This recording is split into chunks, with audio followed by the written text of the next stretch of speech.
Hey guys, I wanted to get on here and make another video. Many of you may have seen my previous video that I released about the dream that I had about the second coming of Christ, more specifically the rapture. That video was not meant to forward any specific eschatological view. It was simply a dream that I had that I believe may have been from the Lord, may have been a warning that the return of Christ is much closer than any of us may actually think. Many of us feel in our spirit that it's very, very close, but some of us may not have that viewpoint. Many of the people that have been drawn to my channel recently are those who are also watching for the return of Christ and believe it's quite soon. To those of you who feel the same way that I do, I have a question for you, and I have a question for me. I've been meditating on this ever since I posted that video, I suppose, off and on. And that is, what do we do now? If we believe that God, that Christ, the Son of God, and his return to earth is imminent, that the return of Christ is near, it's coming. What do we do with that? Watch more YouTube videos? Share more YouTube videos? Maybe something, but really, what are we doing with our time? What are we doing? I've been asking that question of myself, and I think I came up with a couple of things, a couple of thoughts, because we may not have much time left. And if you only, for instance, I asked myself, what if I only had a week left? What if you only had a week left before the return of Christ, before you had to stand before him and give an account for the things that you have done in your life? What if you only had a week? What would you do with that week? What if you didn't have any opportunity to witness? All those witnessing opportunities that you had, or maybe you didn't have, maybe the ones that you took advantage of, and maybe the ones that you selfishly didn't take advantage of, those are all gone.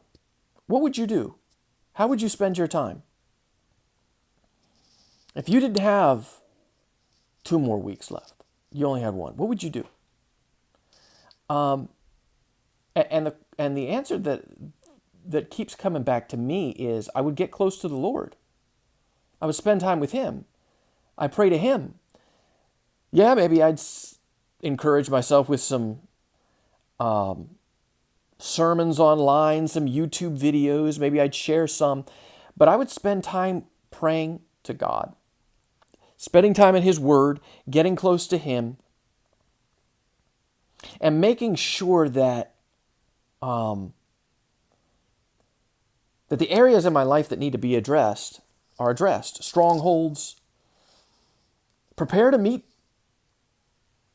the groom, the bridegroom. It's time for the bride of Christ to prepare to meet the bridegroom. Now, addressing strongholds. How do we do that? We do that by drawing near to him. We do that by getting close to him through prayer, Bible study, and memorizing scripture. We do that by fellowship with the saints. We do that by setting aside all the worldly distractions that are facing us in this modern world. When you open up your cell phone, it's abuzz with possible distractions. What are you doing with your time? What am I doing with my time? But what if you could share the gospel? What would you do? How would you do that?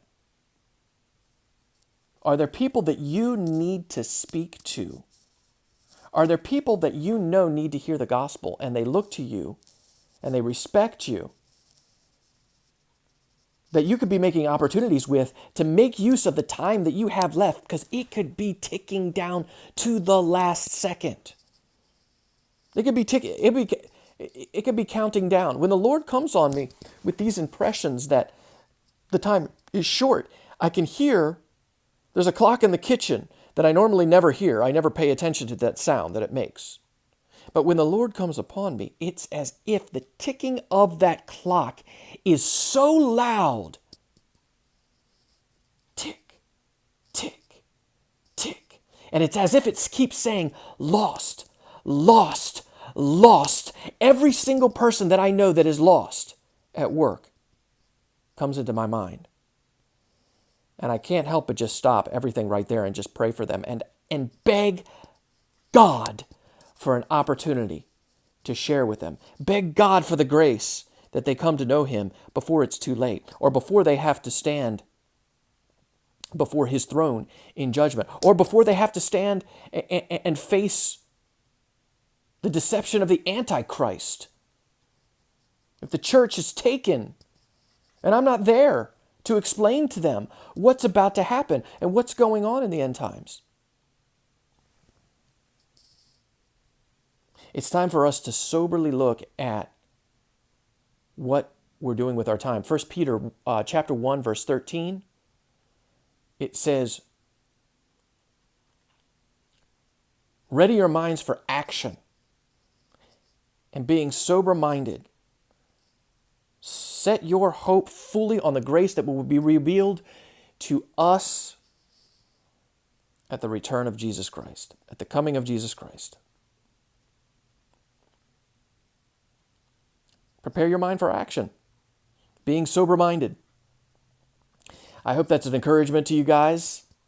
If you guys like the video, if you guys like the other videos, please like, share, subscribe, and I will see you again soon.